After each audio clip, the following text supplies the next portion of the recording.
십자가에 못 박혀 죽으시고 장사한 지 사흘 만에 죽은 자 가운데서 다시 살아나시며 하늘에 오르사 전능하신 하나님의 우편에 앉아 계시다가 저희로서 산 자와 죽은 자를 심판하러 오시리라. 성령을 믿사오며 공회와 성도가 서로 교통하는 것과 죄를 사하여 주시는 것과 몸이 다시 사는 것과 영원히 사는 것을 믿사옵나이다. 아멘. 우리 다 같이 250장 찬양합니다. 250장.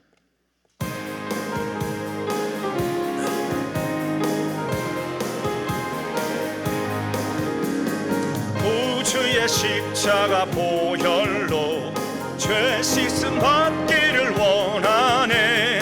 내 죄를 씻으신 주 이름 찬송합시다. 찬송합시다. 찬송합시다. 내 죄를 씻으신 주 이름 찬송합시다. 죄악을 속하여 주신 주 내 속에 들어와 계시네. 내 자가 앞에서 그 이름 찬송합시다. 할렐루야. 찬송합시다. 찬송합시다. 죄를 씻으신 주 이름 찬송합시다. 주 앞에 흐르는 생명수 날 씻어 정하게 하시네. 내 깊은 정성을 다하여 찬송합시다. 할렐루야. 찬송합시다. 찬송합시다. 내 죄를 씻으신 주 이름 찬송합시다. 내 주께 회개한 영혼은 생명수 가운데 젖었네. 흠없고 순전한 주 이름 찬송합시다. 찬송합시다. 찬송합시다. 내 죄를 씻으신 주 이름 찬송합시다. 오늘 시간 우리 함께 기도할 때에 나라와 민족을 위해서 기도하시고 대통령과 위정자들을 위해서 저와 여러분 섬기는 교회를 위해서 우리 가정과 자녀들을 위해서 특별히 강남 금식기도원을 위해서 오늘 말씀을 준 것이 강사 목사님을 위해서 주여 3번 크게 부르고 우리 통성으로 함께 기도합니다. 주여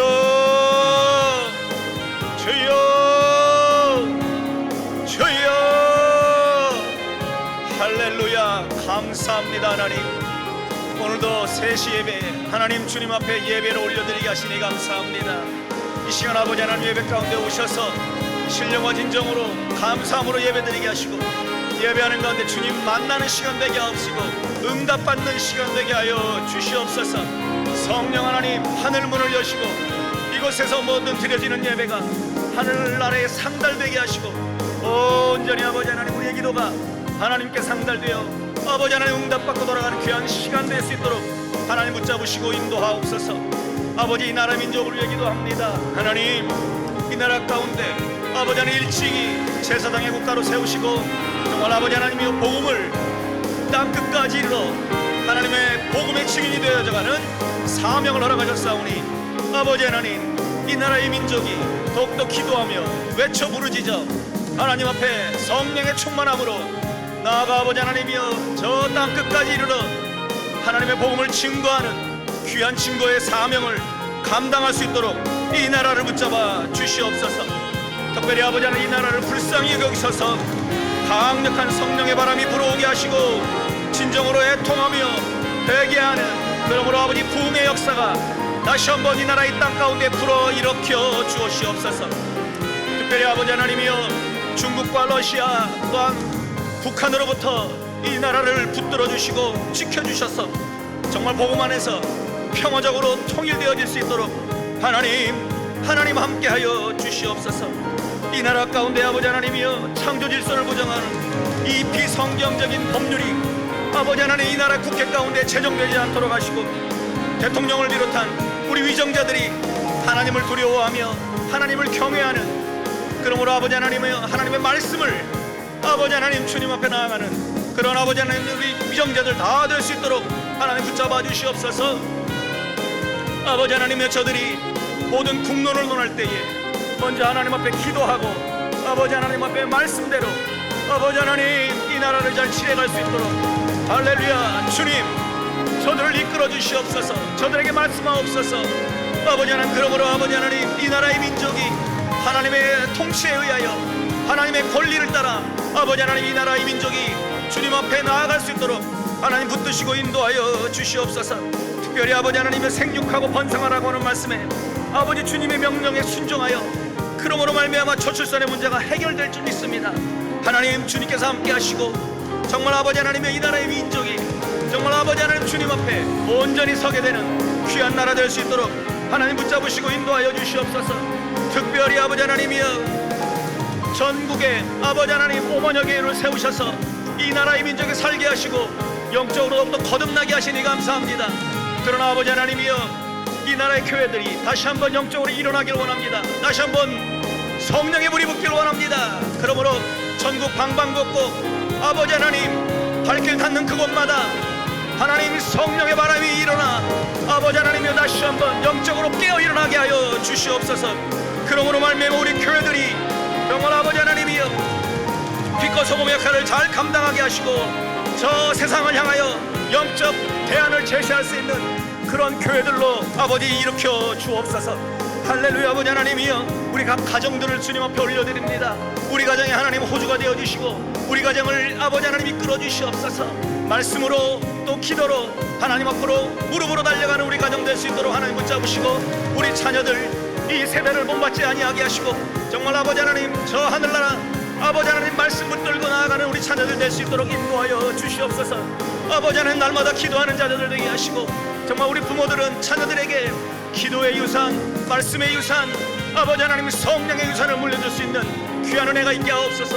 그럴 때 우리 자녀들이 이 세상을 통치하며 이 세상을 리드하는 자녀들로 아버지 하나님의 세상의 빛과 소금의 역할을 감당할 수 있사오니 함께하여 주시옵소서. 특별히 아버지 하나님 우리 강남금식기도원 세우셨습니다. 할렐루야. 우리 강남금식기도원이 구국재단으로서 나라를 살리고 민족을 살리고 전 세계 죽어가는 영혼들을 살리는 그런 귀한 기도원으로 거듭나게 하여 주시옵소서. 아버지 하나님 원장님을 비롯하여 또한 우리 모든 임직원들 아버지 우리 교역자들 하나님 붙잡아 주셔서 저들이 성령의 충만함으로 말미암아 각자 맡은 자리에서 작은 일에 충성하는 그들의 헌신으로 말미암아 우리 기도원이 더욱더 다져져가고 하나님이 기뻐하시는 기도원으로 거듭날 줄 믿사오니 함께하여 주시옵소서. 아버지 하나님이여 이 재단이 축복의 재단 되게 하시고 응답의 재단 되게 하시고 능력의 재단 되게 하시고 아버지 하나님이여 치유의 재단 될 수 있도록 하나님 붙잡으시고 인도하옵소서.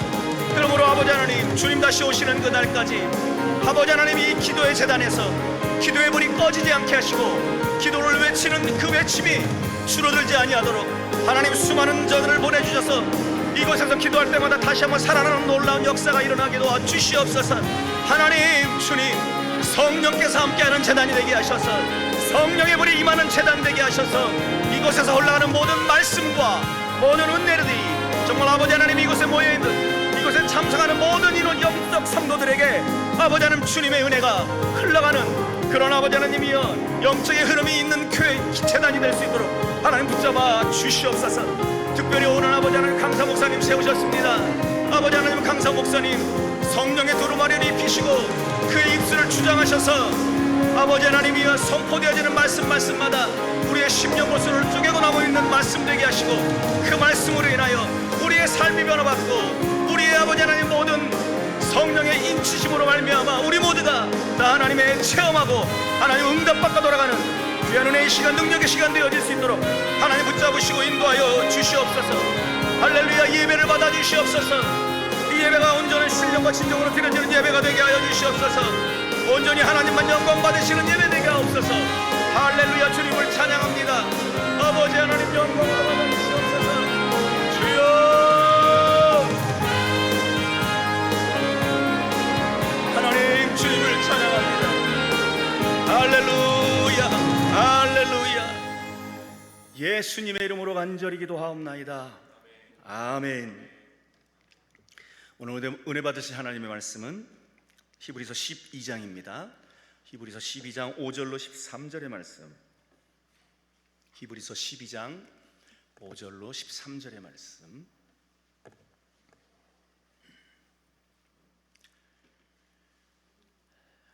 다 찾으셨으면 아멘. 히브리서 12장입니다. 다 찾으시죠? 다 찾으셨으면 아멘. 아멘. 우리 함께 봉독해 올립니다. 또 아들들에게 권하는 것 같이 너희에게 권면하신 말씀도 잊었도다. 일러스되 내 아들아 주의 징계하심을 경히 여기지 말며 그에게 꾸지람을 받을 때에 낙심하지 말라. 주께서 그 사랑하시는 자를 징계하시고 그가 받아들이시는 아들마다 채찍질 하심이라 하였으니 너희가 참음은 징계를 받기 위함이라. 하나님의 아들과 같이 너희를 대우하시나니 어찌 아버지가 징계하지 않는 아들이 있으리요. 징계는 다 받는 것이오늘 너희에게 없으면 사생자요 친아들이 아니니라. 또 우리 육신의 아버지가 우리를 징계하여도 공경하였거든 하물며 모든 영의 아버지께 더욱 복종하며 살려 하지 않겠느냐. 그들은 잠시 자기 뜻대로 우리를 징계하였거니와 오직 하나님은 우리의 유익을 위하여 그의 거룩하심에 참여하게 하시느니라. 무릇 징계가 당시에는 즐거워 보이지 않고 슬퍼 보이나 후에 그로 말미암아 연단받은 자들은 의와 평강의 열매를 맺느니라. 그러므로 피곤한 손과 연약한 무릎을 일으켜 세우고 너희 발을 위하여 곧은 길을 만들어 저는 다리로 하여금 어그러지지 않고 고침을 받게 하라. 아멘. 오늘 강사 목사님을 소개해 올립니다. 서울 영등포구에 위치한 물레동 교회 우리 최호찬 목사님이십니다. 오늘 본문을 중심으로 나를 사랑하시는 예수님이게 라고 하는 제목으로 말씀을 증거하십니다. 지금 목사님 나오실 때 할렐루야로 환영합니다. 할렐루야. 할렐루야. 할렐루야. 할렐루야. 오늘 말씀 전하기 전에 자랑을 좀 시작하고 싶습니다. 어떤 자랑을 하고 싶냐면은 저희 물레동 교회에는 자랑할 것이 하나 있다는 거예요. 더 정확하게는 자랑할 사람이 한 명 있습니다. 그 사람에 대해서 설명하자면 아주 온화하고 아주 부드럽고 아주 멋있고 요즘 연예인으로 치면은 요즘 이명웅이 대세라고 하던데 저희 물레동 교회는 이명웅 같은 사람이 한 명이 있습니다. 그 사람이 누굴까요? 아유 저예요. 저 맞습니다. 저예요. 물론 저입니다. 근데 여러분 이게 제가 물레동 교회 이명웅이라고 하는 이유가 뭐냐면 제 외모나 제 성품을 가지고 이야기하는 것이 아닙니다. 물론 제가 외모도 좀 되기는 해요. 그렇죠? 외모도 좀 되긴 하는데 외모나 성품을 가지고 이야기하는 것이 아니라 물레동 교회 성도들은 제가 말씀을 전하기 시작하잖아요. 그럼 그 순간만큼은 제 외모를 보는 것이 아니라 제 목소리를 듣는 것이 아니라 제 성품을 바라보는 것이 아니라 제 뒤에 계시는 하나님의 말씀을 듣는 성도들이기 때문입니다. 이 절에서 말씀 듣는 여러분, 제 외모로는 어떻게 제가 이명웅을 비길 수 있겠습니까?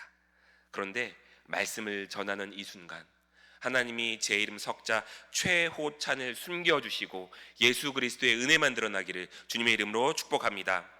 하나님의 말씀을 듣고선 이 순간 부족한 저를 숨겨주시고 제 목소리와 제가 전하고자 하는 제 생각을 모두 숨겨주시고 하나님의 뜻만 들으시는 여러분 되시기를 주님의 이름으로 축복합니다. 제 부족한 사람의 모습은 온전히 감추어 주시고 예수 그리스도의 은혜만, 예수 그리스도의 능력만 역사하는 시간 되기를 주님의 이름으로 축복합니다. 지금부터 1시간이에요. 1시간 동안 제 이름 석자는 완전하게 잃어버리셔도 좋습니다.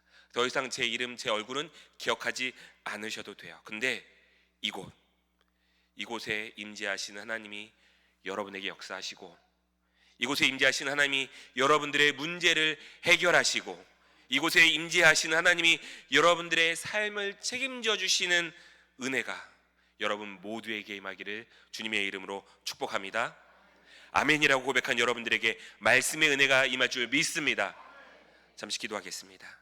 주님, 이 시간 주님의 은혜를 구합니다. 부족한 종의 모습은 완전히 가려주시고 하나님께서 주시는 은혜를 부어 주시옵소서. 2023년을 정리하고 2024년 새로운 비전을 발견하게 되는 시간, 오늘 이 시간 말씀을 통하여 새로운 꿈과 새로운 비전과 새로운 희망을 발견하는 시간 되게 하여 주시옵소서. 무엇보다도 수학능력 시험을 일주일 앞두고 있는 가운데 있습니다. 저희 자녀들을 위하여 기도하고 있는 그 기도의 제목 하나하나 주님께서 연락하시어 떨림이 아닌, 긴장이 아닌, 걱정이나 두려움이 아닌 하나님의 위로하심이 있는 한 사람 한 사람 되게 하여 주시옵소서. 이 시간 임재하시는 감사의 마음으로 은혜 받게 하여 주시옵소서. 또한 이 자리에서 예배드리는 영혼들, 나이 들었다며 할 수 있는 것이 아무것도 없다며 핑계대지 않게 하여 주시옵시고, 부족한 나를 들어 사용하시는 주님의 은혜를 부어 주시옵소서. 내가 할 수 있는 것을 찾아다니는 것이 아니라 주님께서 말씀하시는 것을 행하는 성도들 되게 하여 주시옵소서. 모든 걸 주님께 믿고 맡기오며 사랑과 능력 많으신 예수님의 이름으로 기도합니다. 아멘, 아멘, 아멘. 할렐루야, 할렐루야. 여러분, 깨하고 소금을 합치면 뭡니까? 똑똑하신 분들만 계셔요, 그렇죠? 깨하고 소금을 합치면 뭐예요? 깨소금이에요. 그러면 깨랑 설탕을 합치면 무슨 말일까요? 깨랑 설탕을 합치면 깨설탕 땡 아닙니다. 깨랑 설탕을 합치면 깨다름이에요. 설탕이 달잖아요. 여러분, 이 시간 말씀이 설탕같이 달아져서 하나님의 진리의 말씀을 깨닫는 여러분들 되시기를 주님의 이름으로 축복합니다. 말씀이 꿀처럼 달아야 돼요. 그래야 우리에게 주시는 깨달음의 은혜가 있어요. 이 시간 우리가 말씀 한 절 한 절 들을 때마다 하나님께서 깨닫게 하시고 하나님께서 복음 주시고 은혜 주시기를 주님의 이름으로 축복합니다. 아멘. 여러분, 하나님은요 우리를 사랑하시는 분이에요. 이걸 믿으십니까?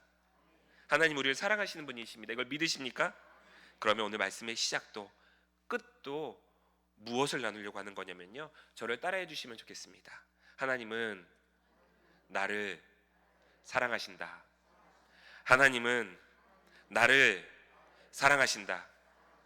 오늘 한 시간의 말씀의 시간이지만 이 시간 나를 사랑하시는 하나님의 은혜가 설탕과 같이 달콤하게 임하시기를 다시 한번 주님의 이름으로 축복합니다. 아멘.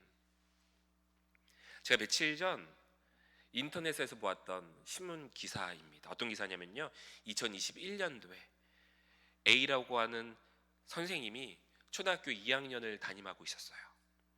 그런데 그 중에 학생 중 한 명이 물병을 가지고 장난을 쳐다가 선생님한테 걸리는 거예요. 그럼 우리는 보통 어떻게 합니까? 보통 선생님들이 일반적으로 하시는 것들, 칠판에다가 그 학생의 이름을 써놓고 장난친 사람 누구 이렇게 써놓고 그 사람이 장난치지 않도록 훈계의 말씀을 하셨어요. 그리고 수업이 끝나고 난 다음에 10분 동안 교실 바닥을 청소하게 했습니다. 수업 시간에 물병으로 장난치는 것, 이게 잘못되었다는 것을 훈계하고 교육하고 가르치기 위해서 그러셨던 거예요. 그럴 수 있잖아요, 그렇죠? 그런데 그 학생의 부모님은 학생에게 쓰레기를 줍게 한 게 아동학대라는 거예요. 그리고 담임 선생님을 바꿔줄 것을 요청했습니다. 사실 그 조금 훈계했다고 선생님이 바꿀 수 없잖아요. 그런데 계속해서 선생님을 바꿔달라고 학교에 민원을 보내기 시작하는 겁니다. 뿐만 아니었어요. 교육청에도 민원을 보내고 선생님이 너무나도 스트레스를 받기 시작하는 거예요. 결국엔 이 선생님도 너무나도 힘들어서 학교에 병가를 내게 되었습니다. 힘든 상황들이 계속 반복되는 거예요. 이 결과가 어떻게 됐냐면요, 1심에서 2심에서 대법원까지 가게 되었습니다. 장난치는 아이에게 방과 후에 10분간 청소를 시켰다는 그 이유로 대법원까지 갔다면 정말 선생님은 그만두고 싶은 마음이 굴뚝 같으셨을 거예요. 게다가 2심에서는요 어떤 일이 있었냐면, 청소를 시킨다는 것이 인간 존엄성의 침해라는 거예요. 그래서 선생님을 고소한 부모의 편을 들어주기도 했었습니다. 하지만 결국에 대법원까지 가서 선생님의 손을 들어주기는 했지만 선생님들이 아이들을 훈육하고 훈계하는 것이 얼마나 힘든지를 보여주는 사건 중에 하나였습니다. 근데 여러분, 선생님이 왜 이 아이를 훈육했을까요? 사명감 때문이었을 것입니다. 학교는 지식을 가르치는 학원이 아니잖아요. 삶의 지표를 알려주고 사람이 살아가면서 가지고 가야 될 사람의 인성들, 관계들, 꿈들, 이 모든 것들을 가르쳐주는 곳이 학교입니다.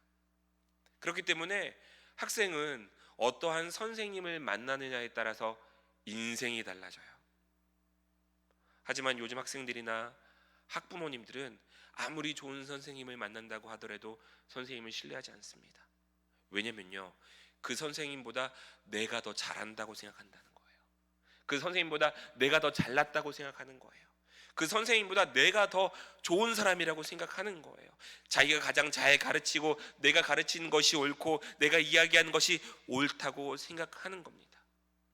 사명을 가지고, 사랑의 다른 말이죠, 이 사명을 가지고 열심히 학생들을 섬기고 있는 선생님들을 신뢰하지 못하고 있기 때문에 이 선생님이 아이들을 훈계하고 있는 것을 폭력으로 여기고 때로는 학대로까지 여기고 있는 것입니다.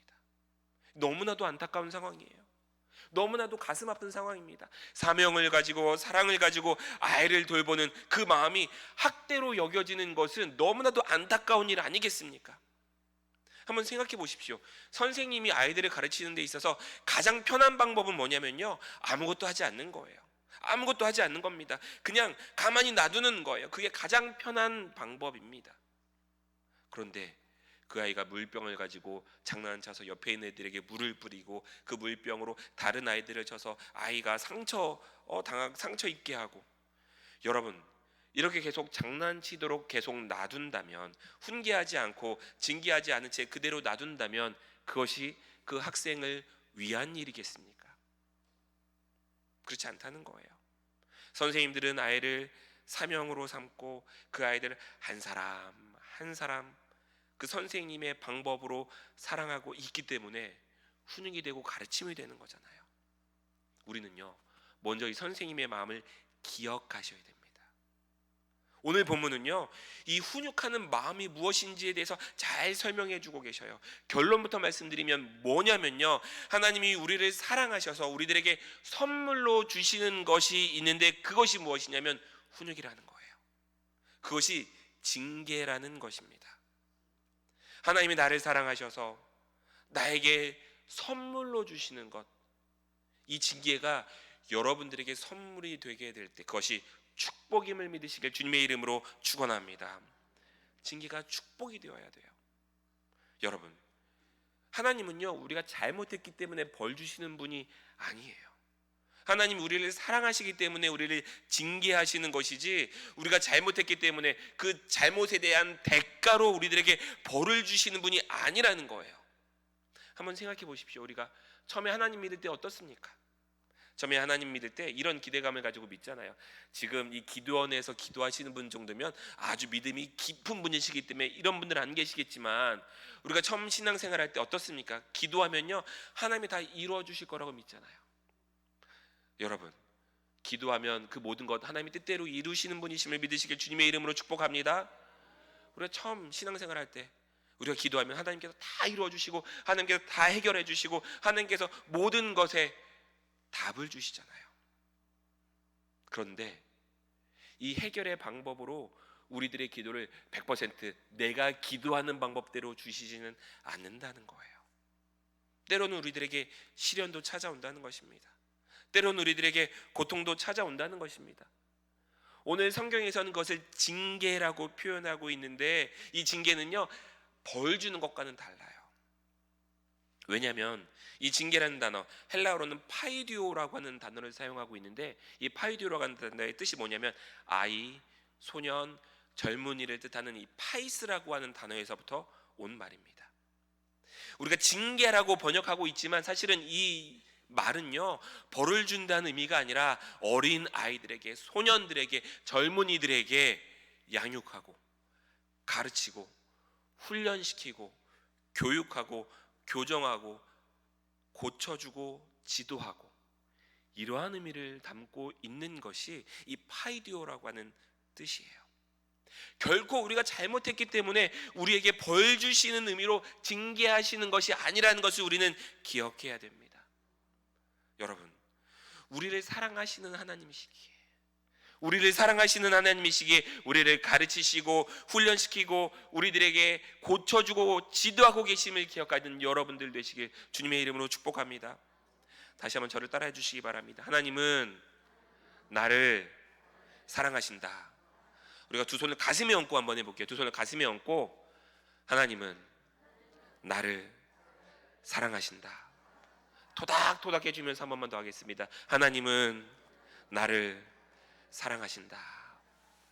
여러분, 하나님은 여러분들을 사랑하시는 분이심을 믿으시기에 주님의 이름으로 축복합니다.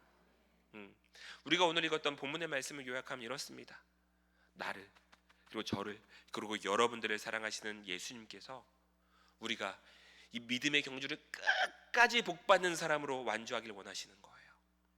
이 믿음의 이 경주를 끝까지 완주하기를 원하고 계시는 거예요. 결승점에 딱 들어갔을 때 너는 내 사랑하는 자녀라, 내가 너에게 복 주기를 원하노라, 내가 너에게 영원한 생명 주기를 원하노라, 너는 나의 사랑하는 자녀이라. 여러분, 우리들의 인생의 마지막 종점에 갔을 때 하나님은 우리들에게 영원한 생명의 복을 주기를 원하고 계시는 것을 믿으시길 바랍니다. 그래서 우리가 이 믿음의 여정을 완주하기를 원하고 계셔요. 때로는 우리가 잘못하잖아요. 그러면 이 완주할 수 있도록 우리를 격려하시는 거예요. 때로는 우리가 잘못했을 때가 있잖아요. 그러면 이 믿음의 경주를 끝까지 갈 수 있도록 우리를 가르치시기도 하시고요, 우리를 바꿔주시기도 하시고요, 사랑으로 우리와 함께 해주시면서 우리들에게 필요한 것들을 말씀해 주시는 거예요. 여러분, 전제 조건이 이거잖아요. 하나님이 나를 사랑하신다는 거. 하나님이 나를 사랑하신다는 거. 여러분들을 사랑하시는 하나님께서는 이 믿음의 여정을 끝까지 완주하기를 기대하고 계시는 걸 믿으시기를 바랍니다. 그러면 그 중간중간에는요, 우리가 잘못한 것들이 있다면 그 잘못을 알려주시는 거예요. 우리가 바꿔야 될 것들이 있다면 바꿔주시는 거예요. 여러분, 사랑한다, 하나님이 우리를 사랑하신다고 하고 이렇게 믿고 우리가 그렇게 고백하고 가고 있는데 사실은 그렇게 믿어지지 않을 때도 있잖아요. 그런데 하나님이 나를 사랑하신다, 이 이야기를 조금 들여다보기 위해서는 반대말을 생각해 보면 좋습니다. 여러분, 사랑의 반대말이 무엇입니까? 사랑의 반대말이 뭐예요? 미움도 있죠. 어떤 분은 지금 무관심이라고 이야기하기도 하고 어떤 분은 분노라고도 이야기하시네요. 여러분, 사랑의 반대말 미움도 맞고 무관심도 맞고 분노도 많습니다. 제가 요즘 젊은 친구들에게 야, 너 사랑의 반대말이 뭔지 알아? 물어보면 많은 사람들은 무관심이라고 이야기하더라고요. 심지어 연예인이나 정치인들이 노이즈 마케팅을 하는데요, 노이즈 마케팅이 뭐냐면요, 자신의 좋은 장점을 드러낼 일이 없으면 나쁜 점이라도 이게 조심히 흘려가지고 자기가 잊혀지지 않도록 만든다는 거예요. 왜냐하면 연예인이나 정치인들에게 가장 치명적인 것은 잊혀지는 것이기 때문에 그렇습니다. 그렇다면 사랑의 반대말이 무관심인 것 같기도 해요. 다 맞는 말이겠지만 성경은 사랑의 반대말을 뭐라고 이야기하고 있냐면요, 요한 1서 4장 18절 말씀입니다. 우리 같이 한번 읽으면 좋을 것 같아요. 요한 1서 4장 18절 말씀, 시작.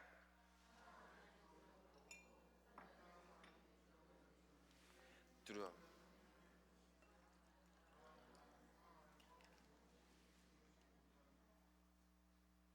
여러분, 사랑 안에는 뭐가 없대요? 뭐가 없대요? 두려움이 없대요. 사랑의 반대말이 그럼 무엇입니까? 맞아요, 여러분. 사랑의 반대말은 성경에서 뭐라고 이야기하고 있냐면 두려움이라고 이야기하고 있어요. 온전한 사랑은 무엇을 내쫓는다고요? 온전한 사랑은 두려움을 내어 쫓는데요. 여러분, 사랑에는 그러면 형벌이 있을까요, 없을까요?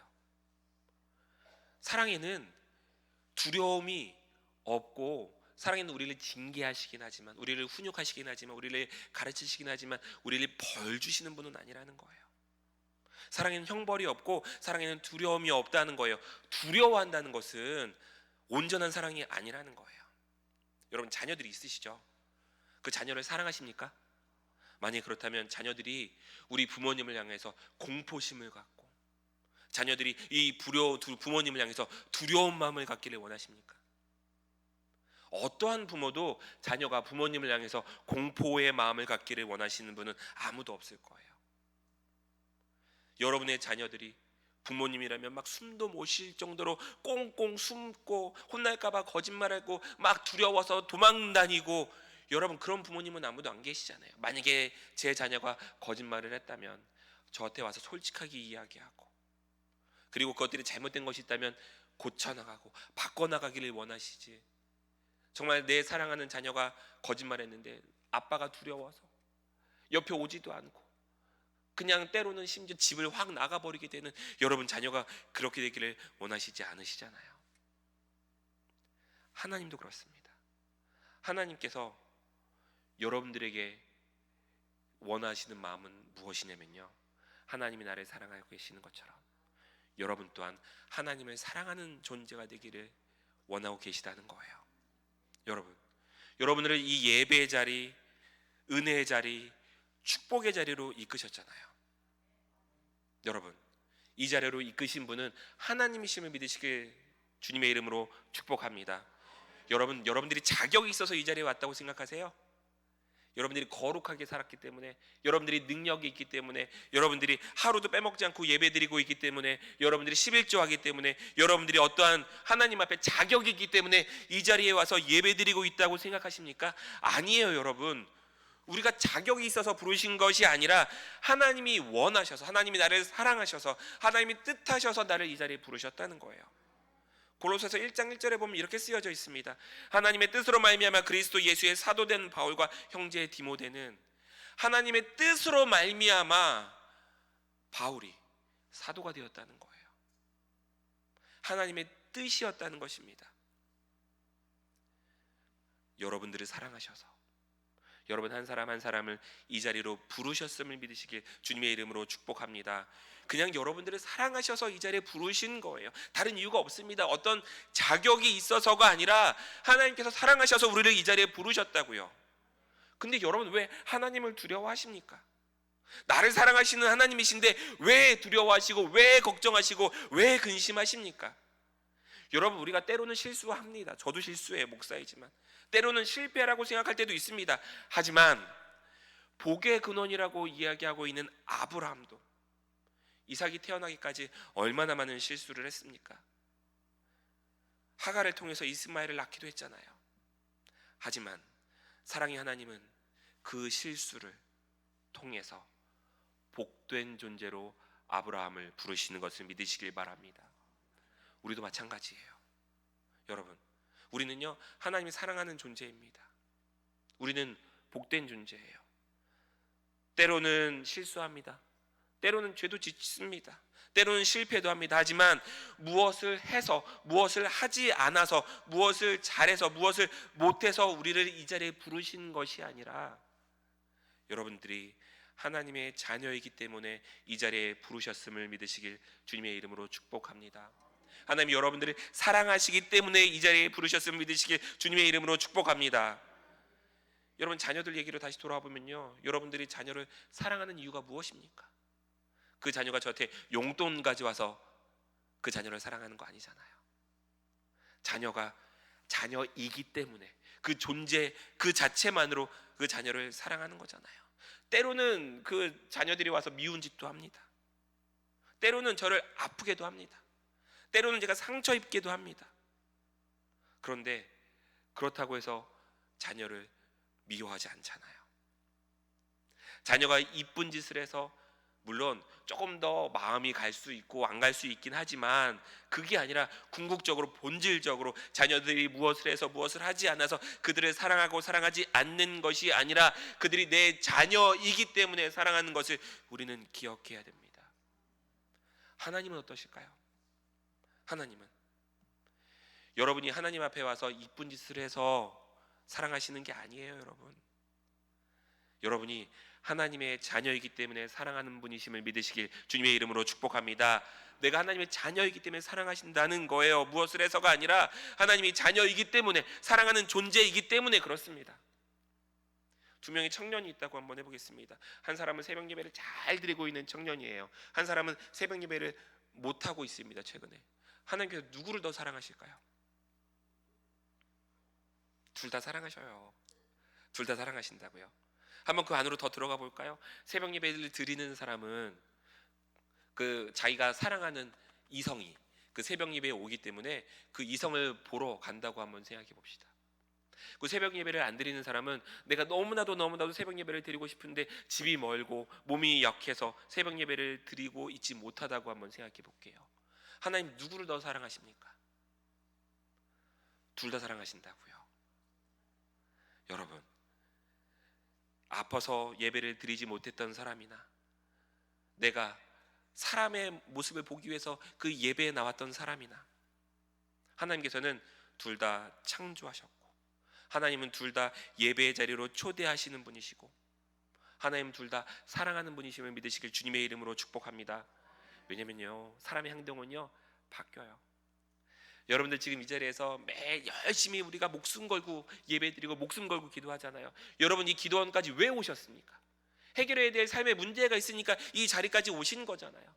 지금 믿음의 깊이는 아주 깊은 것 같고 아주 뛰어난 것 같지만 여러분 5년 전에 여러분의 모습은 어땠습니까? 10년 전에 여러분의 모습은 어떻습니까? 10년 후에 여러분의 모습은 어떨 거라고 자신할 수 있으십니까?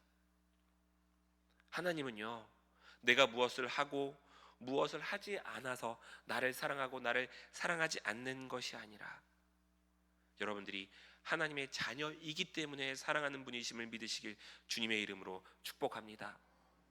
이걸 잘 설명하고 있는 게 마태복음 25장에 나와 있는 달란트의 비유예요. 한 주인이 외국에 가면서 자신의 종을 불러다가 한 사람에게는 5달란트를, 한 사람에게는 2달란트를, 한 사람에게는 1달란트를 맡겼습니다. 5달란트를 맡은 사람은 5달란트를 더 남겼고 2달란트를 받은 사람은 2달란트를 남겼습니다. 하지만 1달란트를 받은 사람은 아무것도 하지 않고 그냥 땅에 묻어두었잖아요. 그런데 주인이 그 땅에 묻어놓은 종을 향해서 뭐라고 이야기하고 있냐면요, 악하고 게으른 종이라고 이야기합니다. 악하고 게으른 종. 도대체 이유가 무엇입니까? 처음에 받았던 1달란트를 그대로 돌려주었잖아요. 이자를 붙이지 않았기는 했지만 그래도 돈을 잃어버린 것은 아니었잖아요. 주인이 손해본 것은 아무것도 없잖아요. 그런데 주인이 뭐라고 이야기하고 있냐면 이 악하고 게으른 종이라고 이야기합니다. 게다가 쫓아내요. 쫓아내. 그러면서 뭐라고 이야기하냐면 슬피 울며 이를 갈미 있으리라. 이 얼마나 무서운 일입니까? 근데 여러분 정말로 이 말씀이 이해가 가십니까? 이 종이 돈을 가지고 아무것도 하지 않았습니다. 그러면 아유 이 게으른 종아 정도는 이야기하실 수 있어요. 그리고 이 게으른 종아 이야기하고 그냥 혼이 나는 정도까지는 이해할 수 있습니다. 그런데 아무것도 하지 않았다고 뭐라고 표현하고 있냐면 악하다라고 평가하고 계셔요. 만약에 여러분들이 예배 시간에 조금 늦었어요. 근데 여러분이 다니고 있는 교회의 담임 목사님들이 여러분들 향해서 이 악한 권사 누구누구야, 이 악한 집사 누구누구야 이렇게 말씀하신다면 그게 이해가 되는 상황이겠습니까? 예배 조금 늦으면요 아마 이렇게 이야기하실 거예요. 아유 그래도 교회 나오시느라고 수고하셨어요. 그런데 권사님, 집사님 교회 조금만 더 일찍 나오셔요. 조금만 더 서두르시면 좋을 것 같아요. 하나님의 은혜가 우리 권사님, 집사님에게 임하기 위해서는 좀 더 정결한 마음으로 잘 정돈된 마음으로 교회 나오셔야 돼요. 이 정도로 권면하는 건 우리가 이해가 되지만 5분 늦었다고 이 악하고 게으른 종아라고 이야기한다면 아무도 이해할 수 없을 것입니다. 그런데 예수님께서는 악하다고 이야기하고 계시는 거예요. 도대체 왜 이 1달란트 받은 종에게 악하다고 이야기하셨을까요?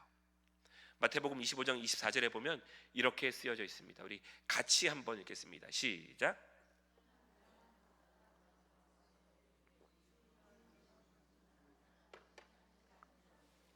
해치지 않은 데서 모으는 줄을 내가 알았으므로.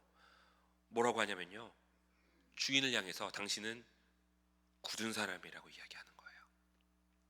이 스클레로스라고 하는 헬라어를 사용하고 있는데 이 뜻이 무엇이냐면요, 가혹하다는 뜻이고요, 잔인하다는 뜻이에요. 아주 완악하다라는 뜻을 가지고 있습니다.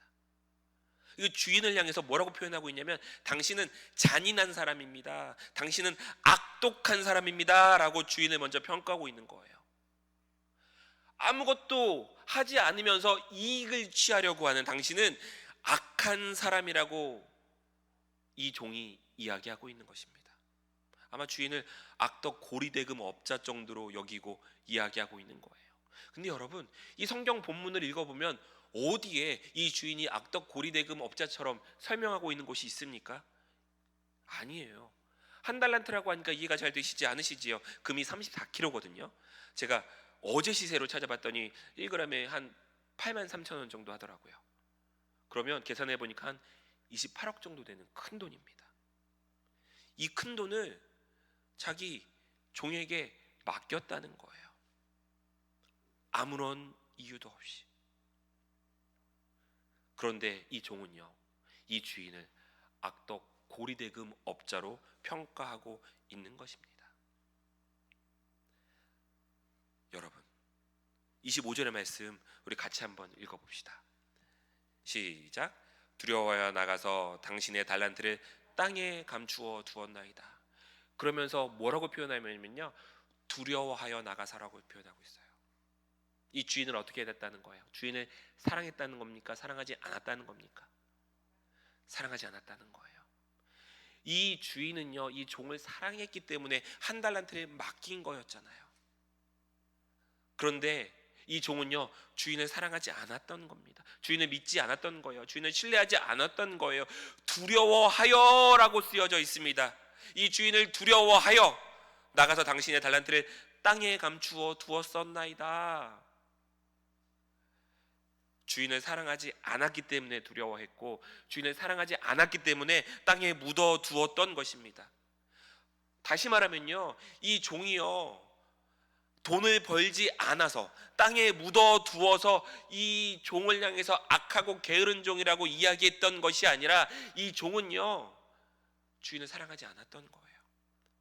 주인을 신뢰하지 않았던 거예요. 주인을 잘못 알고 있었던 것입니다. 여러분이 하나님을 사랑하는 여러분 되시길 주님의 이름으로 축복합니다. 하나님을 사랑하는 사람은 하나님을 두려워하지 않습니다. 하나님을 사랑하고, 그리고 하나님이 사랑하시는 그 사랑이 용기가 되어 살아가는 여러분들 되시길 주님의 이름으로 축복합니다. 그 말씀을 잘 보여주시고 계시는 말씀이 사도행전 7장에 나와 있는 말씀이에요. 스데반이 설교하고 난 이후에 유대인에 의해 돌에 맞아 죽게 됩니다.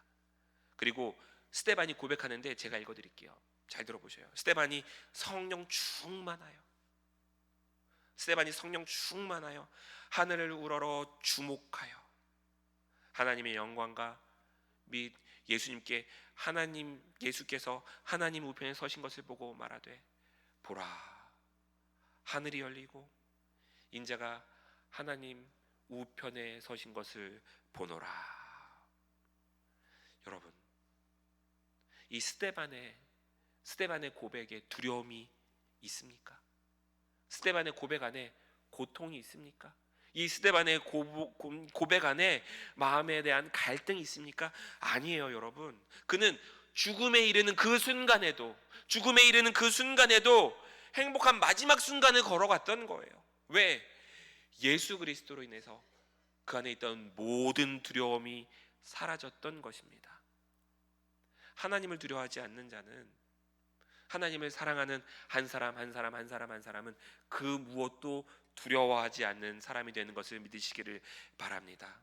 하나님을 사랑하는 사람은요, 아무것도 두렵지 않아요. 그런데 한 달란트 받았던 종은 어땠습니까? 주인을 두려워했습니다. 스데반은 죽어가는 순간에도 아무것도 두려워하지 않았지만, 하나님을 믿고 사랑하고 있었기 때문에 아무것도 두려워하지 않았지만, 이 한 달란트 받았던 종은 사랑하지 않았기에, 내가 혹시나 이 돈을 잃어버리는 것은 아닐까? 내가 혹시나 이걸 가지고 잘못하는 것은 아닐까? 내가 혹시나 이걸 가지고 실수하는 것은 아닐까? 내가 혹시나 이걸 가지고 실패하는 것은 아닐까? 이런 마음이 그 안에 있었던 것입니다. 여러분, 사랑의 반대말 제가 뭐라고 말씀드렸습니까? 사랑의 반대말은 무엇입니까? 두려움이에요. 요한일서 4장 18절 말씀 우리 다시 한번 제가 읽어드릴게요. 사랑 안에 두려움이 없고 온전한 사랑이 두려움을 내쫓나니 두려움에는 형벌이 있음이라.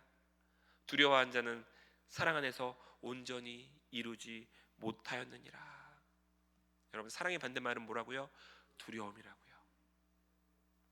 우리가 하나님을 사랑하고 하나님께서 나를 사랑하시고 있다는 것을 믿는 사람에게는요, 그 무엇도 두렵지 않은 것입니다. 내가 실수할까봐, 내가 실패할까봐 아무것도 하지 않은 채 멈춰 있을 필요가 없다는 거예요. 하나님께서 우리들에게 말씀하시는 것이 있고, 하나님께서 우리들에게 명령하시는 것이 있고, 하나님께서 우리에게 행하라 명령하시는 것이 있다면 그대로 들고 나가면 되는 것입니다. 왜? 그 결과는 누가 책임지시니까? 하나님 책임지시니까요. 여러분, 하나님이 여러분들을 사랑하고 계시는데 왜 두려워하십니까? 왜 걱정하십니까? 왜 근심하십니까? 걱정하고 두려워할 필요가 없다는 거예요. 여러분을 사랑하시는 하나님의 은혜가 이곳에 있는 여러분들에게 임하시기를 주님의 이름으로 축복합니다. 그 말씀을 가지고 오늘 성경 본문으로 돌아와 볼 거예요. 히브리서 12장 6절의 말씀입니다. 우리 같이 읽겠습니다. 시작. 징계하시고 받아들이시는 아들마다 채찍질하신다. 사랑하는 사람을 어떻게 하신다고요? 징계하시고 받아들이시는 아들마다 채찍질하신다라고 말씀하고 계셔요. 우리는요, 이 징계가 두렵고 이 채찍질이 두려워서 하나님의 아들로 살아가는 것을 거부할 때가 있어요. 하나님, 내가 하나님의 말씀을 붙들고 살아가겠습니다. 내가 하나님의 능력을 가지고 살아가겠습니다. 내가 하나님께서 주시는 축복의 말씀을 들고 살아가겠습니다. 내가 하나님께서 명령하시는 것을 들고 살아가겠습니다. 여러분, 두려움 없이 이렇게 살아가야 되는데 우리가 하나님을 신뢰하지 못하고 하나님이 나를 사랑하신다는 것을 우리가 믿지 못하게 되면요, 우리들의 삶에는 두려움이 시작된다는 거예요. 여러분, 하나님은요, 여러분들의 잘못, 여러분들의 죄, 여러분들의 실수를 묻는 것이 아니라 여러분들을 사랑하셔서 여러분들을 더 좋은 자리로 이끄시는 분이심을 믿으시길 주님의 이름으로 축복합니다. 하나님은 여러분들을 사랑하십니다. 그렇기 때문에 여러분들을 훈련시키시는 분이심을 믿으시길 주님의 이름으로 축복합니다. 예수님은 여러분들을 사랑하시는 분이십니다. 그렇기 때문에 여러분들을 가르치시고 훈계하시는 분이심을 믿으시길 바랍니다. 성령님은 여러분들을 사랑하시는 분이십니다. 그렇기 때문에 여러분들이 잘못된 길을 가고 있다면 여러분들을 올바른 길로 이끄시는 분이심을 믿으시기를 바랍니다. 그렇다면요, 우리가 좀 전에 읽었었던 이 징계라고 하는 것은요, 더 이상 징계라고 하는 그 힘들고 어려운 단어로 읽을 필요가 없다는 거예요. 이제부터는 우리는 이 징계를 훈련이라고 하는 단어로 바꿔서 읽어나가면 되는 것입니다. 여러분, 우리는요, 두려워할 것이 아니라 올바른 신앙의 자리로 머물도록 우리를 훈련시키시는 것을 감사하고 또 감사하고 또 감사하는 여러분들 되시길 축복합니다. 하나님 여러분들을 사랑하셔요. 그렇기 때문에 여러분들에게 힘든 순간으로, 때로는 어려운 순간으로 가르치시고 훈련도 시키신다고 하는 것을 기억하셔야 됩니다. 내가 이렇게 열심히 신앙생활하고 있는데 왜 나는 이렇게 살아가고 있지? 내가 이렇게 열심히 하나님 앞에 살아가고 있는데 왜 나는 세상 사람들이 바라볼 때 실패하고 있는 것만 같지?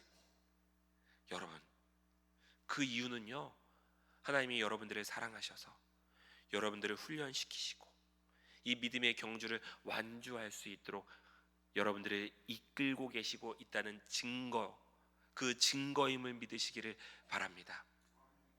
여러분, 하나님이 여러분들을 얼마나 사랑하고 계시는데요, 그 여러분들을 사랑하고 계신다고 하는 것을 보여주는 가장 직접적인 증거가 무엇이냐면요, 예수님을 이 땅에 보내주셨던 거예요. 그 키에르케고르라고 하는 덴마크의 철학자가 있습니다. 이 철학자가 왕과 하녀의 사랑을 통해서 왜 하나님은 그런 방법으로 그 사랑을 표현하셨을까라고 쓴 글이 있어요. 제가 그 글을 조금 한번 정리해서 말씀드리겠습니다. 어느 나라에요, 한 왕이 천하디 천한 한 하녀를 사랑했습니다. 이 하녀는요, 왕족도 아니었어요. 그러니까 당연히 많이 배우지도 못했습니다. 낡은 옷을 입고 있었고 헛간에서 살고 있었고 누더기의 삶을 살고 있었어요. 그런데 어느 날 이 왕이 이 천하디 천한 하녀를 사랑하게 된 거예요. 사랑하게 된 이유는 그 누구도 알 수 없었습니다. 근데 분명한 것은 왕이 그 하녀를 사랑하게 되었다는 거예요.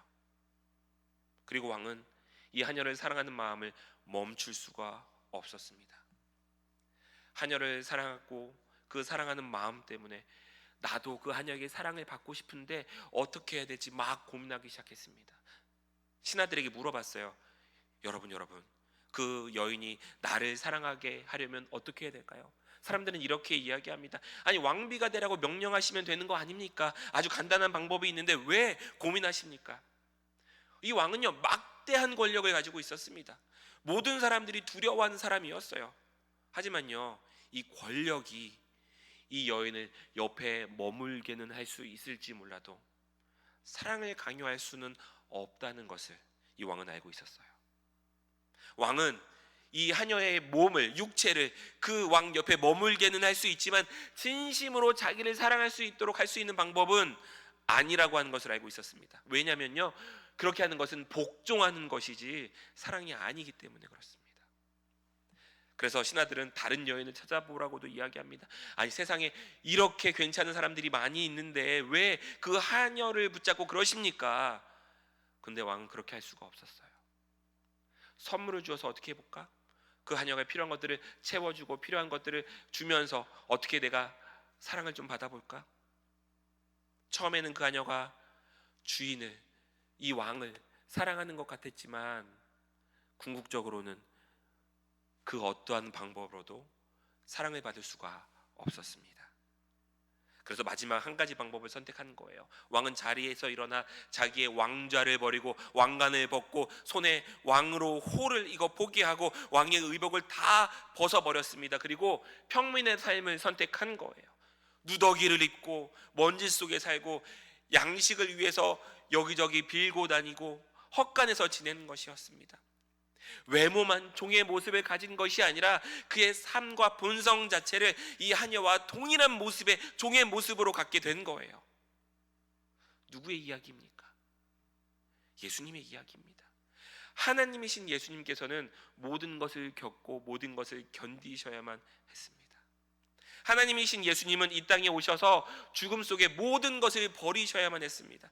가장 비천한 자의 삶을 사셔야만 했고 가장 비천하고 천한 자의 삶을 사셔야만 했습니다. 예수님은 고통은요, 단지 죽음의 고통이 아니었어요.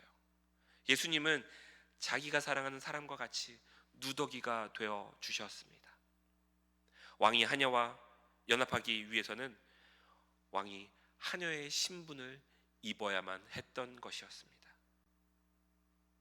예수님이요, 이 땅에 오셔서 우리와 같은 모습이 되셨다고 하는 것이 바로 우리를 사랑하셔서 이 땅에 오셔서 가장 천하고 가장 낮은 자리로 오셨다고 하는 것은 여러분들을 사랑하셔서 이 땅에 오셨음을 우리는 기억해야 할 것입니다.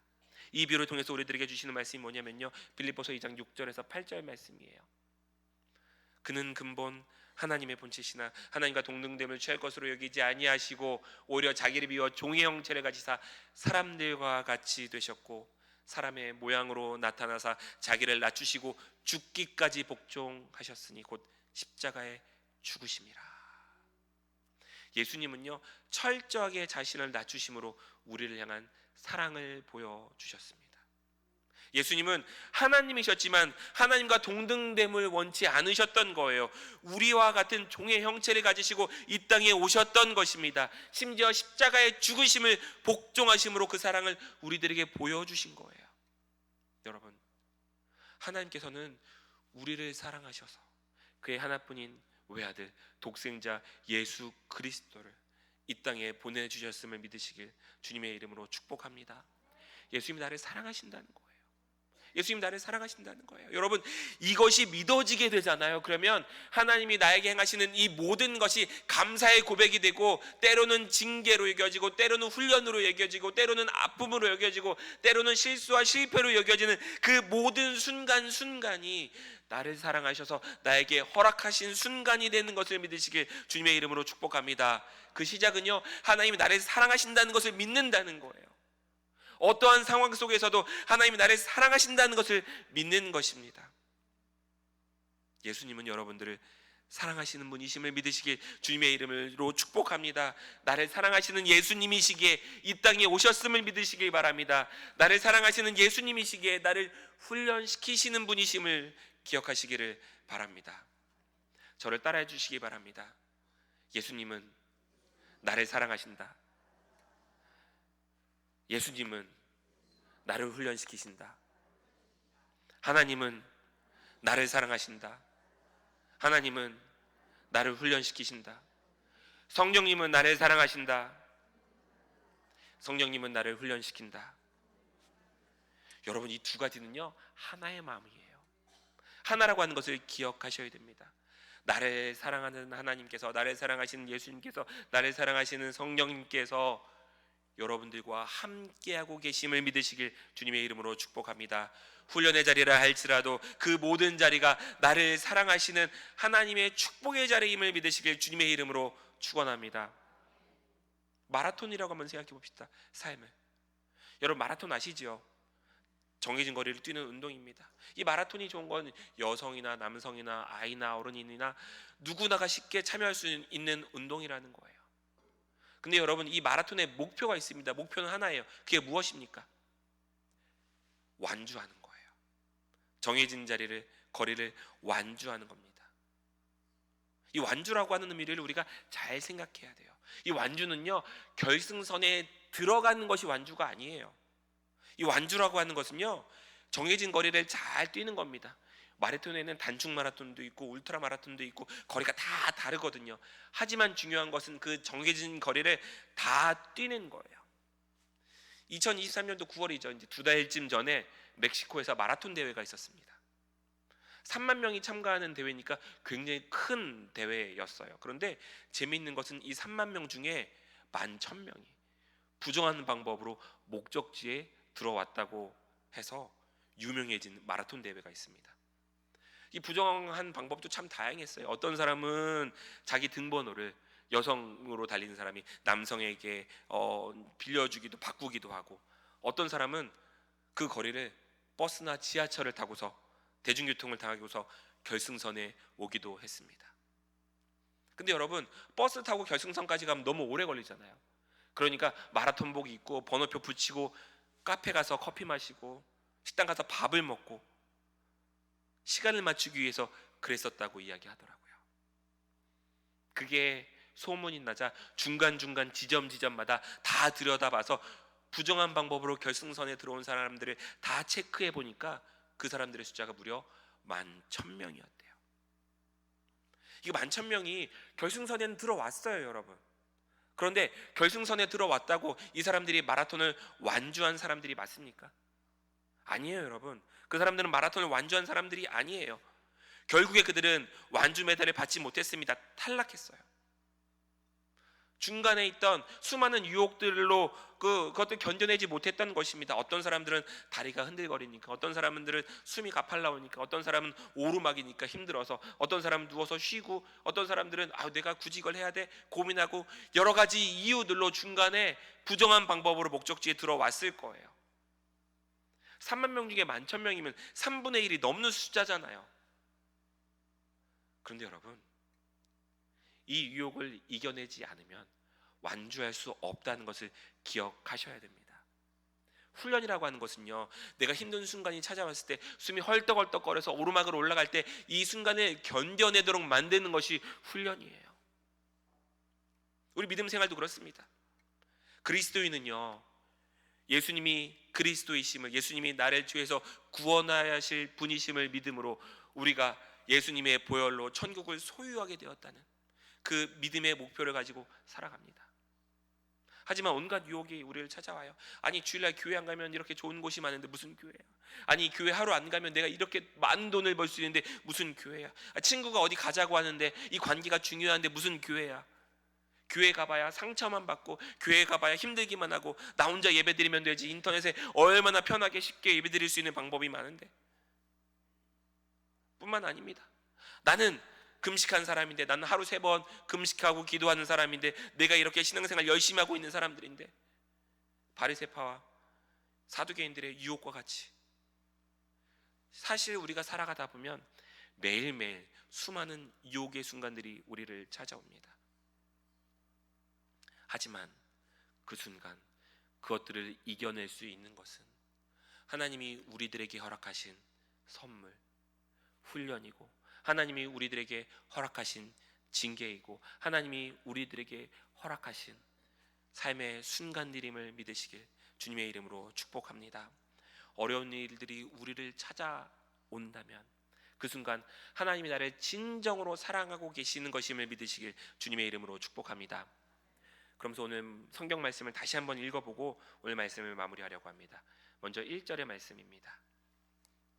먼저 오늘 1절의 말씀, 우리가 읽진 않았지만 1절의 말씀 같이 읽겠습니다.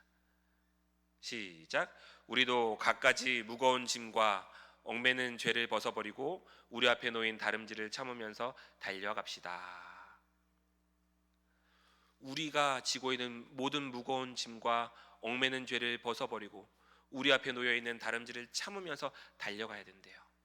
그리고 2절 말씀 우리 같이 한번 읽으면 제가 읽어드릴게요. 2절 말씀 제가 세번역 성경으로 읽어드리겠습니다. 믿음의 창시자여 완성자이신 예수를 바라봅시다. 그는 자기 앞에 놓여있는 기쁨을 내다보고서 부끄러움을 마음에 두지 않으시고 십자가를 참으셨습니다. 그리하여 그는 하나님의 보좌 오른쪽에 앉으셨습니다. 다른 모든 것을 다 내려놓고 우리를 믿음의 자리로 이끄시는 예수님을 바라보는 여러분들 되시길 축복합니다. 나를 너무나도 사랑하셔서 십자가를 견뎌내신 예수님을 바라본 여러분들 되시길 축복합니다. 예수님이 이 땅에 왜 오셨습니까? 나를 사랑하셔서 이 땅에 오신 거잖아요. 하나님이신 예수님이 이 땅에 오신 것이 우리를 사랑하시는 예수님이라고 하는 것이 증거입니다. 그 예수님만 바라봅시다. 그 예수님만 바라보는 여러분들 됩시다. 그 예수님만 바라보는 우리가 됩시다. 근데 그럼에도 불구하고 우리에게 시련이 찾아와요. 5절 말씀입니다. 또 여러분은 하나님께서 여러분을 향하여 자녀에게 말하듯이 하신 이 권면을 잊었습니다. 내 아들아, 주님의 징계를 가볍게 여기지 말고 그에게 꾸지람을 들을 때 낙심하지 말아라. 하나님께서는요 자녀에게 말하듯이 권면해 주시는데요. 아들아, 아들아, 아들아, 내가 하고 있는 이 징계를, 내가 하고 있는 이 훈련을 가볍게 여기지 말아라. 그리고 때로는 내가 너를 꾸짖는다 할지라도 낙심하지 말아라. 때로는 내가 너에게 가르치기 위하여서 너를 훈계할 때마다 그것들 때문에 낙심하지 말아라. 내가 너를 사랑하기 때문에 내가 훈련시키는 것이다. 6절입니다. 주님께서는 사랑하시는 사람을 징계하시고 받아들이시는 아들마다 채찍질하신다. 주님께서는요 사랑하기 때문에 징계하신다고 말씀하고 계시는 거예요. 징계하시는 거 앞에 뭐라고 쓰여져 있냐면 사랑하시는 사람을 징계하신다고 말씀하고 계셔요. 우리가 징계를 받고 있다면, 우리가 훈련을 받고 있다면 그것은 하나님이 나를 사랑하신다고 하는 증거임을 기억하십시오. 7절입니다. 징계를 받을 때 참아내십시오. 하나님께서는 자녀에게 대하시듯이 여러분에게 대하십니다.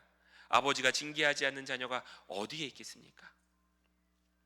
하나님은요 우리를 사랑하셔서 우리에게, 자녀에게 대하듯이 우리를 대하시는 분이세요. 아버지인데 징계하지 않고 훈련시키지 않는 아버지가 어디 있겠습니까? 제가 시작할 때 말씀드렸지만 요즘 선생님들 정말 사랑하고 자녀를 사랑하고 있기 때문에 그들을 훈계하는 것인데 징계하지 않는 부모가 부모이겠습니까? 사랑하기 때문에 훈련시키고 징계하신다 말씀하시는 것입니다. 8절입니다. 모든 자녀가 받은 징계를 여러분이 받지 않는다고 하면 여러분은 사생아이지 참 자녀가 아닙니다. 다른 모든 자녀들은 징계를 받는데요. 근데 여러분들이 징계를 받지 않는다고 해서 좋아할 것이 아니라는 거예요. 아무런 징계가 없다면, 아무런 훈련이 없다면 여러분은 사생아이지 참 자녀가 아니라고 하는 것입니다. 훈련을 받고 있지 않다면, 내가 징계를 받고 있지 않다면 둘 중에 하나일 거예요. 내가 너무나도 잘하고 있거나 아니면 참 자녀가 아니거나. 근데 너무나도 잘하는 거, 여러분, 우리는 사람이기 때문에 아무런 잘못 없이 살아갈 수 없습니다. 우리가 훈련을 받고 있지 않다면 내가 하나님을 진정으로 사랑하는 마음으로 섬기고 있는가? 그것들을 기억하셔야 돼요. 만약에 내 삶에 고통이 있고 고난이 있고 어려움이 있다면 그것은 하나님이 나를 자녀 삼아 주셨다는 증거임을 믿으시길 주님의 이름으로 축복합니다. 9절이에요. 우리가 육신의 아버지도 훈육자로 모시고 공경하거든 하물며 영들의 아버지께 복종하고 살아야 한다는 것은 더욱더 당연한 일은 아니겠습니까? 우리 육신의 아버지도 우리를 훈계하시고 우리를 가르치시는 그 육신의 아버지도 우리가 공경하면서 살아야 되는데 하물며 영의 아버지가 되시는 하나님께 복종하며 살아가는 것, 이것은 당연한 일 아니겠습니까? 우리가 사랑하는 하나님을 나의 창조주로, 예수님을 나의 구세주로, 성령님을 나의 삶을 책임져 주시는 영으로 우리가 인정하고 고백한다면 우리가 하나님의 말씀을 따라 살아가는 것은 당연한 일 아니겠습니까? 그리고 10절입니다. 하나님께서는 우리를 자기의 거룩하심에 참여하게 하시려고 우리에게 유익이 되도록 징계하십니다. 그 하나님께서는요, 우리를 징계하신 이유가 무엇이냐면요, 하나님의 거룩하심에 참여하게 하시려고, 우리들에게 천국을 소유하게 하시려고, 영원한 하나님의 나라를 소유하게 하시려고, 우리를 영화롭게 하심으로 하나님의 나라의 주인공이 되게 하시려고 우리를 징계하신다는 거예요. 다른 이유가 아닙니다. 우리가 달려갈 길을 잘 마치고 우리들의 삶이 끝났을 때, 이 땅에서의 삶이 마무리가 되었을 때 하나님의 거룩하심, 하나님의 나라를 참여하고 하나님의 나라를 소유할 수 있도록 우리를 징계하신다는 거예요. 우리를 훈련시키신다는 거예요. 우리를 가르치신다는 거예요. 11절 말씀입니다. 무릇 징계는 어떠한 것이든지 그 당시에는 즐거움이 아니라 괴로움으로 여겨지지만 나중에는 이것으로 훈련받은 사람들에게 정의의 평화로운 열매를 맺게 합니다. 징계는 즐거울 수 없어요. 훈련은 즐거울 수 없습니다. 괴롭습니다. 하지만 하나님이 여러분들을 사랑하신다고 하는 것이 분명하게 믿어지게 되면 이것이 훈련이 되어서 여러분들의 정의의 평화로운 열매가 맺어지는 것을 믿으시길 주님의 이름으로 축복합니다. 그 열매가 뭐냐면요, 내가 천국을 소유하는 거예요. 그 열매가 뭐냐면요, 내 옆에 있는 사람들이, 내 가족이, 내 이웃이, 내 친구들이, 나와 함께 있는 사람들 모두가 천국을 소유하게 되는 것입니다. 하나님의 나라가 완성되어져 가는 것입니다. 우리를 징계하시고 우리를 훈련시키시고 우리를 가르치시는 이유는 무엇이냐면 하나님의 나라를 소유하는, 하나님의 나라를 완성해 나가는 것임을 믿으시길 주님의 이름으로 축복합니다. 그리고 12절과 13절이에요. 그러므로 여러분은 나른한 손과 힘 빠진 무릎을 일으켜 세우고 똑바로 걸으십시오. 그래서 절름거리는 다리로 하여금 삐지 않게 하고 오히려 낫게 하십시오. 우리가 징계를 받으면 어떻습니까? 지쳐요. 우리가 징계를 받으면 어떻습니까? 힘이 빠져요. 우리가 훈련의 자리로 들어가면 어떻습니까? 힘들어요. 우리가 훈련받고 있는 것을 알고 있지만, 하나님이 나를 사랑하셔서 우리가 훈련의 과정에 있다는 것을 알고 있지만, 사실 그럼에도 불구하고 그 자리는요, 견디기가 너무나도 힘듭니다. 하지만 하나님이 여러분들 통하여 이루기를 원하시는 복음의 열매, 복음의 열매가 주어지는 성도님들 되시길 주님의 이름으로 축복합니다. 이 복음의 열매 뭡니까? 영원한 생명, 천국, 하나님 나라, 이것을 우리가 붙잡기 시작하잖아요. 그러면 이 나른한 손과 힘 빠진 무릎이요, 아무것도 아닙니다. 일어나서 달려갈 수 있는 여러분들로 바꿔주시는 것을 믿으시길 주님의 이름으로 축복합니다. 여러분들을 똑바로 걷게 하시고 절름거리는 다리로 하여금 삐지 않게 하시고 오히려 낫게 하시고 해결하시고 책임지시고 여러분들의 삶의 주인 되심을 보여주시는 하나님이심을 믿으시길 주님의 이름으로 축복합니다. 그러기 위해서는 철저히 하나님을 신뢰해야 돼요. 나를 사랑하는 예수님이기에 나를 훈련시키신다고 하는 그 믿음이 흔들려서는 안 되는 것입니다. 나를 사랑하시는 예수님이시기에 이 믿음의 경주를 끝마칠 수 있도록 이끄시는 분이심을 믿으시길 주님의 이름으로 축복합니다. 말씀을 정리하려고 합니다. 우리가 마라톤 이야기 제가 잠깐 나눴었죠. 마라톤 하는 중간중간 버스 타고 지하철 타고 편법을 쓰면서 달리는 것, 여러분 그것이 아니라 정말 하나님께서 여러분들 삶의 구석구석 역사하시고 여러분들의 삶 하나하나 채워주시고 여러분들의 삶 하나하나 책임져 주시는 그 은혜를 통하여서 새로운 힘을 얻고 끝까지 믿음의 여정들을 완주해 나간 여러분들 되시길 주님의 이름으로 축복합니다. 여러분 한 사람 한 사람을 훈련의 자리로 초대하실 때마다 그 자리는요, 여러분들이 잘못해서 여러분들에게 벌 주시기 위하여 여러분들에게 주시는 자리가 아니라 영원한 생명, 하나님의 나라를 소유할 수 있도록 여러분들을 훈련시키시고, 여러분들을 교육시키시고, 여러분들을 변화시키시고, 여러분들을 변혁시키시는 그러한 자리임을 믿으시길 주님의 이름으로 축복합니다. 믿음의 마라톤을 끝까지 완주합시다. 지금 이 자리, 그 모든 자리가 하나님의 자녀된 한 사람 성도의 자리가 되어서 여러분 만나는 모든 이들이 예수 그리스도를 믿고, 여러분들을 만나는 모든 이들이 하나님의 복을 받고, 여러분들이 만나는 모든 사람들이 영원한 생명의 자리를 얻게 되어지는 그러한 여러분들 되시기를 주님의 이름으로 축복합니다. 잠시 기도하겠습니다. 주님, 두려움 없이 나를 사랑하시는 하나님의 은혜를 붙잡고 살아가게 하여 주시옵소서. 내가 하나님께서 허락하시고 하나님께서 맡겨주신 모든 것들, 주님께서 이 생명이 끝날 때까지 들고 말씀으로, 은혜로, 복음으로 세상에 나아갈 수 있는 그러한 성도들 되게 하여 주시옵소서. 내가 하는 것이 아니라 하나님께서 행하게 하여 주시옵시고, 내가 행하는 것이 아니라 주님께서 행하여 주시옵시고, 내가 책임지는 것이 아니라 하나님께서 책임져 주시는 삶이 되어서 두려움이 아니라 기쁨과 감사함으로 살아가는 성도 되게 하여 주시옵소서. 모든 걸 주님께 믿고 맡기오며 사랑하는 것 많으신 예수님의 이름으로 기도합니다. 아멘, 아멘. 오늘 시간 들은 말씀 생각하시면서 주여 삼창하시고 통성으로 우리 함께 기도합니다. 주여, 주여, 주여. 하나님 감사합니다. 오늘도 아버지 하나님의 말씀 주시니 감사합니다. 아버지 하나님, 믿음의 주에 온전케 하시는 이 우리의 예수를 바라보는 우리 모두가 되게 하여 주시옵소서. 아버지 하나님이여, 우리가 그 앞에 아버지 하나님 우리가 인내하며 또한 아버지 하나님이여 주님 앞에 고난 중에도 찾아갈 수 있는 것은 정말 아버지 하나님이여 우리가 하나님 만나는 또한 천국을 사모하는 마음으로 달려가오니 하나님 우리를 붙잡으시고 인도하여 주시옵소서. 할렐루야. 아버지 하나님, 오 아버지 하나님, 이 시간 주님을 찬양하며 주님을 더욱더 예배할 수 있도록 아버지 우리의 발걸음을 주님을 향하게 하시고 온전히 주님을 더욱 사랑하는 우리 모두가 될 수 있도록 하나님 붙잡아 주시옵소서.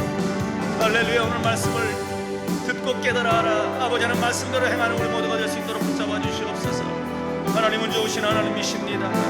아버지 하나님이여, 주님께서 징계하시고 채찍하신 모든 것들이 나를 사랑하시고 나와 함께 하시고 나를 천국으로